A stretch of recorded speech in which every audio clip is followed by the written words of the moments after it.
It's me again. Welcome to Doing Life with Itzy on a Bitsy Budget. I am really excited today because we are going to make a lampshade. I love creating these lampshades. I'm going to show you 3 lampshades I've made that are just right here in my house. This particular lampshade we're going to be working on today is going to go to my sister, Lydia, and she's going to attach it to a lamp very similar to this, which is just a floor lamp with a simple pole like this.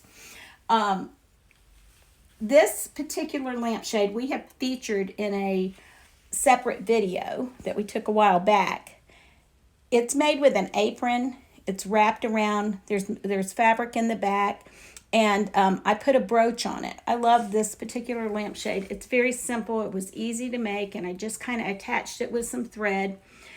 We will use some of those techniques today, but the one we're going to make today is a little different. This particular lampshade I made, I love this one too. I ruched it here by just pulling the string and attaching it here, the thread by sewing it.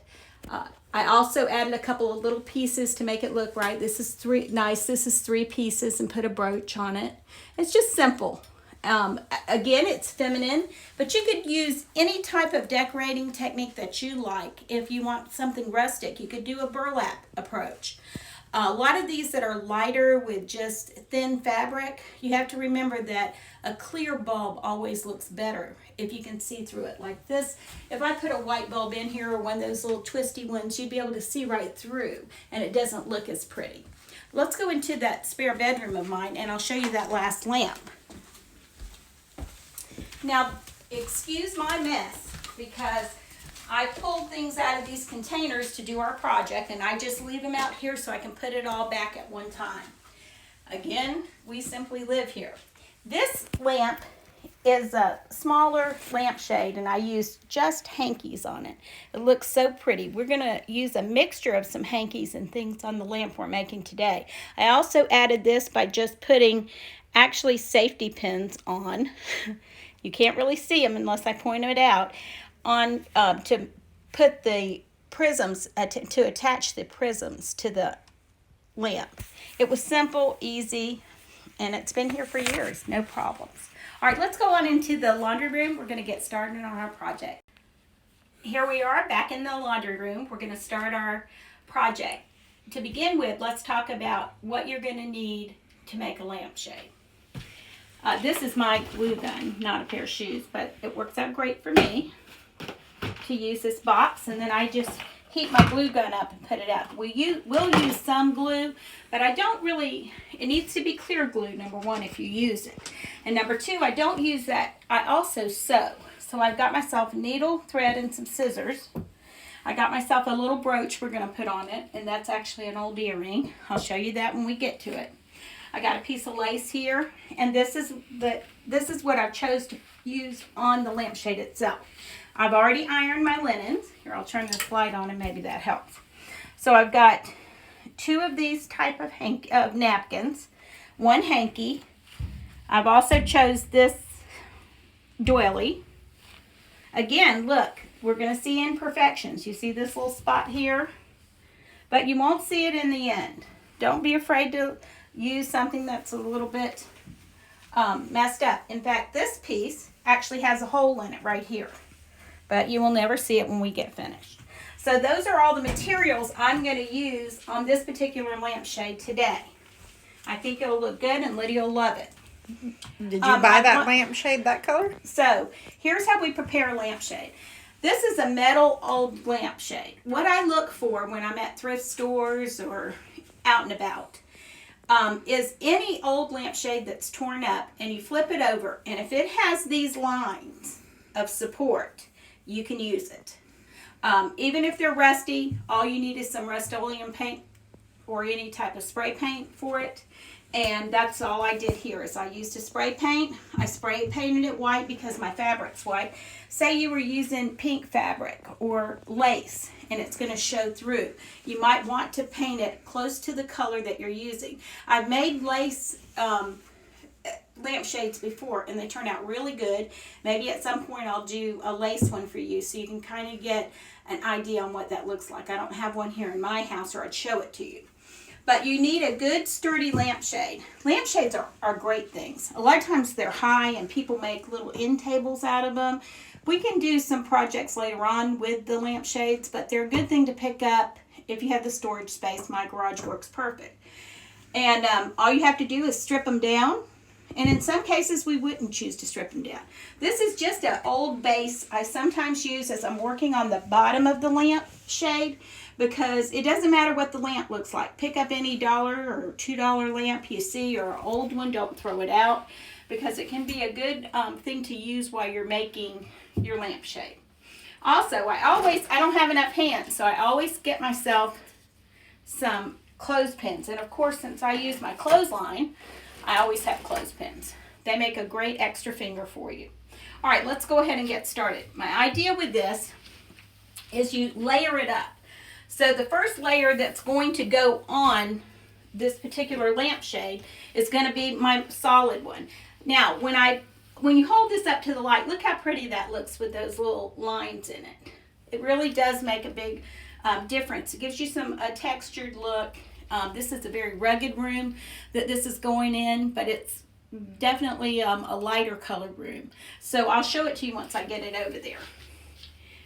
For me, I always look at the spot I want to be the front. Sometimes I think about doing it where the line is the front.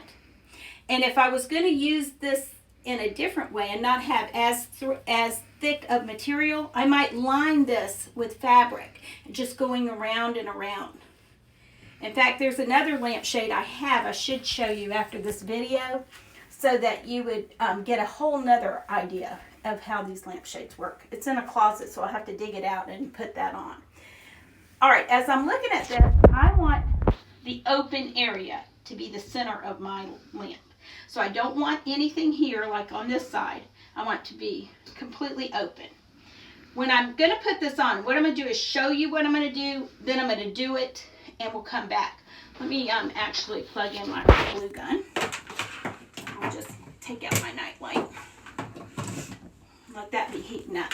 So I heat that up. By the way, an old shoebox works so good, because if you've used a glue gun in the past, you know you've always got that glue dropping. What I do is let the top be the tray, and I peel it off when it gets really bad, build up. But it's been in this same shoebox forever. Okay, so I'm going to start it at the bottom here. So because I'm going to start at the bottom, I want this one to not have a lip like the other lampshade that we just looked at. It kind of hung below this. So I'm going to move my light over here, so because I'm dealing with the obstruction of that cabinet. And I'm just going to put this back on loosely where it won't fall off, but I can turn it around and work from the front. So set up your lampshade if you're going to start on the bottom. Again, you can always use the clothespins to hold on the top. I'm not worried about that hole because you're never going to see it. You find which side is your right side, and I want the hole at the top, so I'll start on this side. This is my opening I wanted. Well, actually, I'm going to tighten this down a little bit more. And I'm going to put a dot of glue right at the center point, and I just eyeball it. If you wanted to measure it to be exact, you could. I'm going to put a dot of glue at the top and a dot of glue at the bottom. And that's going to hold this in the start position. Now on this lampshade, we have a smaller top and a larger bottom. So I have to remember that this is going to overlap and this may be open. So I'm trying to get it as close as possible. So the main thing to do is to start it, put the glue where I'm going to start it. So I'll take a clothespin and I'll just put that on there to hold it and make sure I've got it at the halfway point. If not, I'll adjust, and that is not halfway. So I'll move this over a little bit. Now keep in mind, this bottom might end up being a little off, so I've got to allow for that. I can always unglue it. All right, let's see if this is hot yet. And I mean just a dab. That's all I'm doing. I don't know if you can see it, but it is just a little dab of glue. Put that on and watch your hands because, again, hot glue is hot. Tap it a few times. I'll go ahead and keep going around the lampshade, and then we'll come back to you so you don't have to stay on so long. All right, we're back now, and I've got the bottom part attached all the way around. I've just got this being held up. As you notice, we talked about the top being smaller than the bottom. Well, how are you going to deal with that? I'm going to make a pleat right here in the back and work with that for just a minute. And then I'm going to come back and show you how I did that. But I've got to take a little pleat here and make it look good in the back to tighten the front. So I'll be working on that, and then we'll start back the video again. All right, I've made a little pleat in the back to tighten the edges, and I just simply folded it under enough to get it tight. Then I'm going to take this part and I am going to start going around the lampshade and making it the right height for the lampshade. So you can see I'm just tucking it in. I'll do this next part. You have to kind of work with it and pull your lampshade up and just go ahead and get it the right height. I don't want to cut this fabric because if I just cut it, it will fray. And this way, it'll look better in the end when we're finished. All right, I'll keep working with it and we'll come back.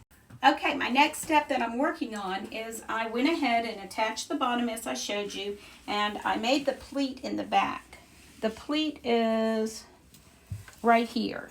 That's the front. This is the back.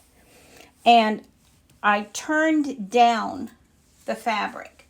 Now what I'm doing is tightening up it so I can sew. So I get it where I can turn it over just a little bit and put that on to hold it in spot. Oh, let me show you. Here's our hole. And as you can see, it's completely disappearing. So I'm going to tighten that up. Put a clothespin there. And keep working around. Now keep in mind that you could go ahead and just hot glue the whole thing here and come back and sew later. Or you can just stitch it real quick right now. And that way it's not as bulky at the top. That's why I like to stitch it a lot of times. But you do have to have enough folded into the inside to be able to catch with the needle and thread. If you're not a sewer, just keep going. Now, let me show you what looks like some imperfections or looks bad at this point. So we've got this part right here. But when I put something over that I'm planning for this project, you will not see it. And I may put some small lace I've got around the edge. I'll have to see whenever I am finishing up.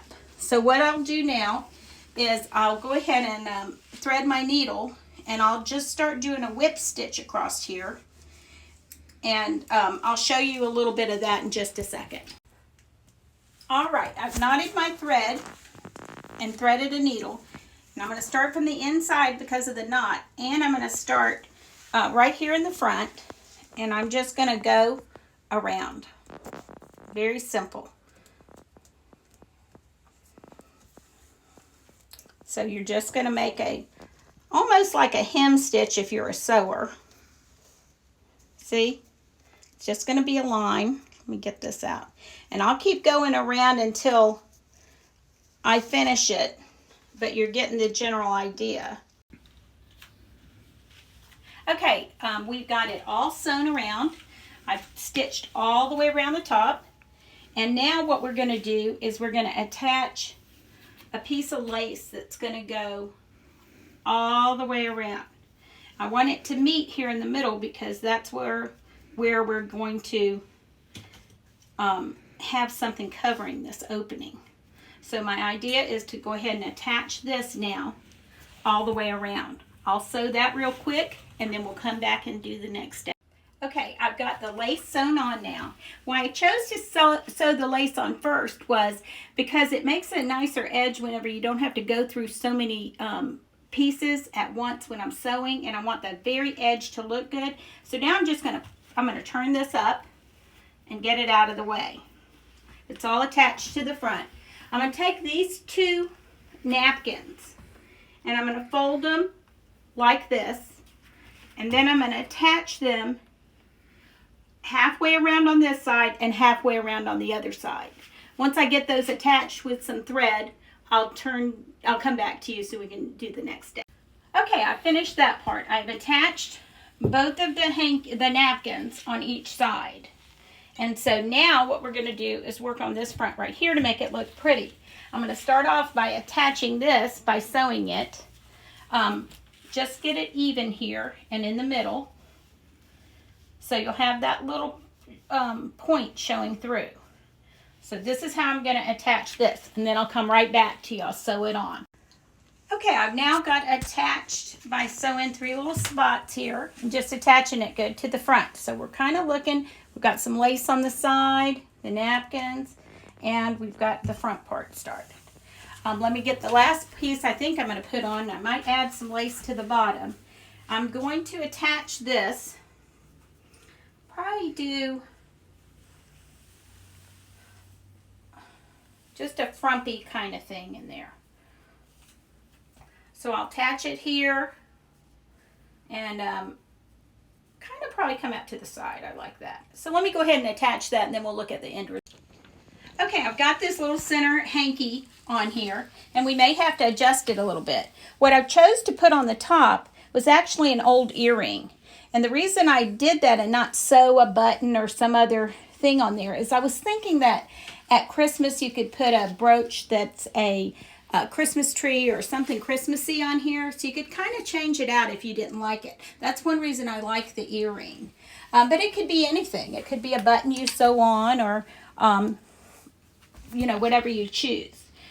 Okay, I'm going to decide what to do about this bottom part. I may add a piece of lace around it, or I might like the way it scallops. So what we'll do is we'll put it back on the lamp and see how it looks with the light shining through. I'll just set it up here real quick. I know this video is getting long. So if you didn't like these scallops, now you can see, I don't know if you can see really good how the light is shining through, but it's really beautiful. Look at this side view over here. You see how pretty that is? Now to fix this, I just need to go in here and adjust it a little bit. But again, it's very nice. You know, you have to kind of tweak it until it turns out exactly how you want it. But all of that can just be done in a second. And I'll get that right and show it back to you. But again, we go around and we can kind of see the light looking through it, shining through it looks really beautiful to me. I hope you enjoyed looking at this video. We're going to take this outside just because my camera person doesn't think that you can really see it that well from her view. And we'll take it outside so you can kind of get a better idea of what it looks like. Hold on just a few minutes and we'll come back on. Here we are with our finished product outside, so hopefully you can see it better. And I decided to add something to the bottom because I thought it needed just a finishing touch on it. But here it is. I hope you enjoyed making this with me today. Please like, subscribe, and share, and we'll see you next time.